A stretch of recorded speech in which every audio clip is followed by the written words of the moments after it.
What is love? Baby, don't hurt me no more.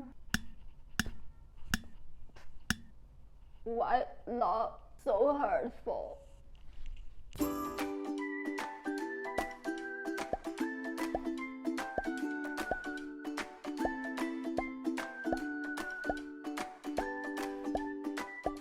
Hi, I'm Miss Y. Love is not only about romance. On the other side, it can be heartbroken, depressed, traumatic.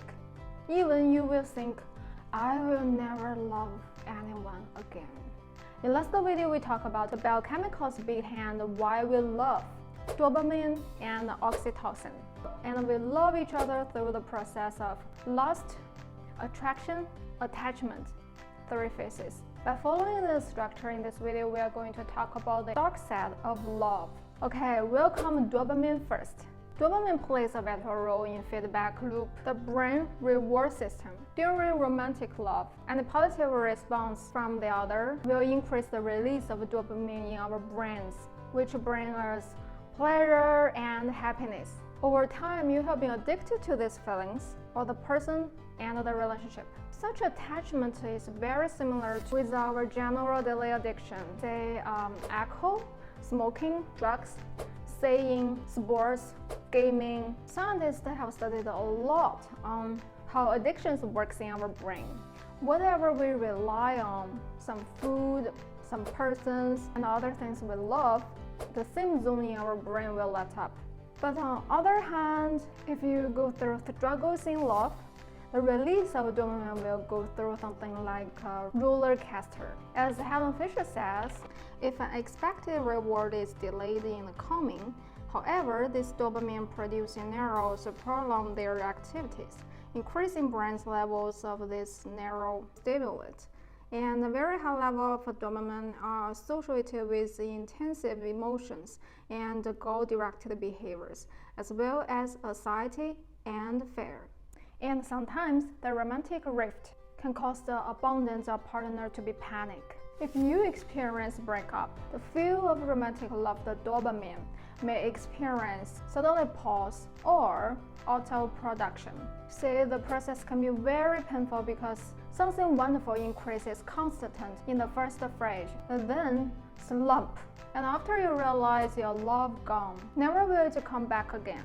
The dopamine may auto-production, and the domination levels of dopamine are associated with lethargy, despondency, and depression. The stress system also contributes, and you may recall short-term stress activates the production of dopamine and norepinephrine and suppresses serotonin. But as the stress of abandonment wears on, it raises levels of all these potent substances down below normal, producing profound depression. You can analogize another similar cases. For example, if you play a computer game, say Super Mario, but the gaming company make an announcement to tell all the game players Super Mario is dead. So how could you respond to it? Okay, next, oxytocin. It's the love hormone in our last video, why we love, but here it can turn into hate hormone. When you enjoy happiness and pleasure in romantic love, oxytocin makes lovers bond with each other. You hang out and attach your lovers every day. Oxytocin is responsible for feelings in love, making you the exclusive one in your lover's eyes, and the other fading away and being blocked out of your relationship. But what if you break up?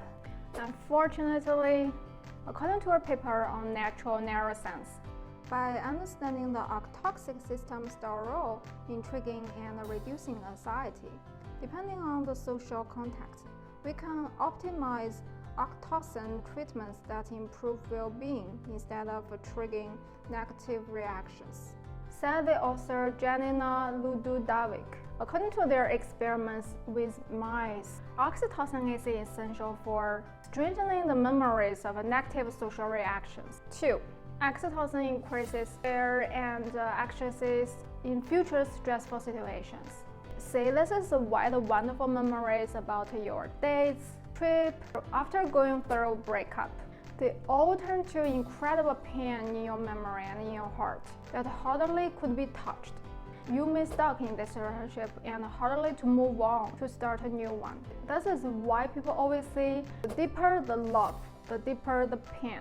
And I bet this hurtful process can be exponential growth like this.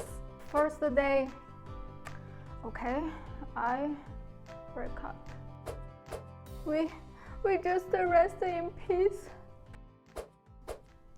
Okay. Don't tell me anything about him.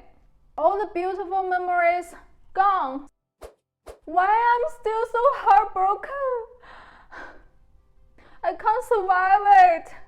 Well, in the real world, some may play smartly to just engage themselves into the first two phases in love process, lust and attraction, and to escape from the attachment phases to avoid the dark side of the painful process.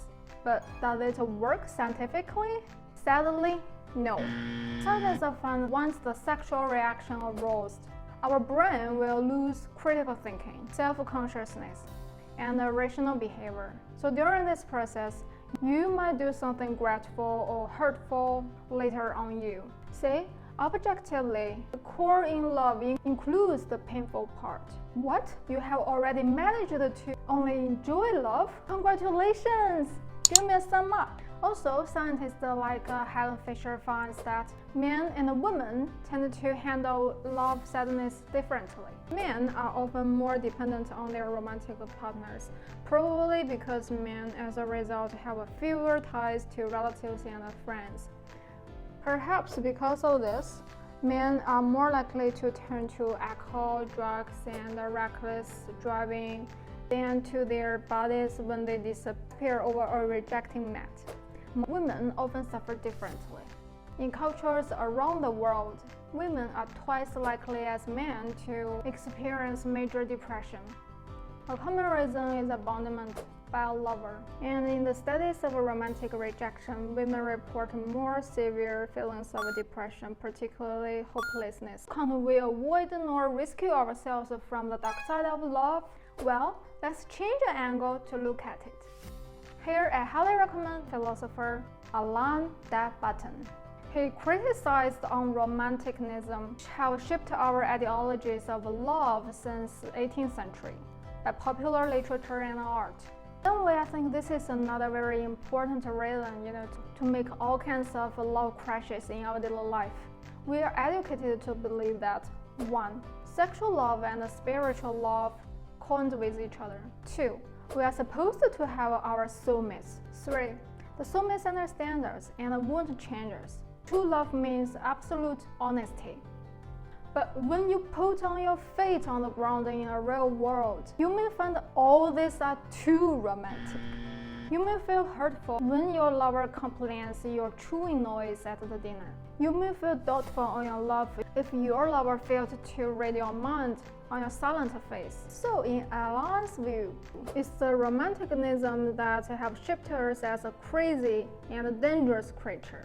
We are misled by the so-called romanticism and feel hurtful when we find our lovers have not reacted in the romantic way they are supposed to do. Instead, he provokes that we should believe the Greek love. In that kind of love, we complete each other to be better ones. The most important thing is you can endure the unlovable part of your lovers, and you two are able to influence each other to be better ones. Alain also reminds us that falling in love with someone doesn't mean we are going on vacation, and love does come along with the daily travel stuff. So he kindly suggests that 1. In the face of small conflicts in daily life, treating your lover as a child with more generosity and tolerance, because our hurtful souls are not as visible as our physical bodies, but they do cause emotional and relationship problems. 2. Don't expect your better half to understand you completely, because in many occurrences in your life, you even don't understand yourself, right? So how could you expect others to understand more than you do? 3. Don't believe the man reader in the world. If you feel not good, speak out what's wrong with you. Try to build the effective communication. 4. accepting the dishonest part on your better half. You can mirror this on yourself. If you expose yourself completely to others, it could be horrible. I agree with this seemingly pessimistic regard to romantic relationship.